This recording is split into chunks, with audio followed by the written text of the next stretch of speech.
بسم اللہ الرحمن الرحیم۔ اگر آپ بھی خارش سے تنگ آ گئے ہو، آپ کے جسم کے کسی بھی حصے پر خارش ہو اور دوائیوں سے ٹھیک نہیں ہوتی ہو، تو ویڈیو آخر تک ضرور دیکھیے گا۔ علی رضی اللہ تعالیٰ عنہ کا بتایا ہوا عمل ہے، انشاءاللہ العزیز ایک دن بھی صدقے دل سے کرو گے تو ٹھیک ہو جاؤ گے، بس صرف دعاؤں میں یاد رکھیے گا۔ اس کے بارے میں ایک واقعہ سن لیجئے۔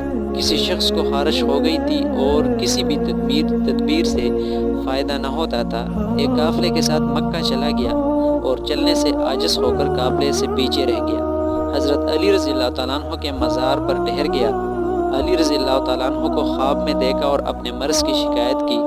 آپ رضی اللہ تعالیٰ عنہ نے یہ آیت مبارکہ پڑھی جو یہ ہے: بسم اللہ الرحمن الرحیم، فَكَسَوْنَا الْعِظَامَ لَحْمًا ثُمَّ أَنشَأْنَاهُ خَلْقًا آخَرَ فَتَبَارَكَ اللَّهُ أَحْسَنَ الْخَالِقِينَ۔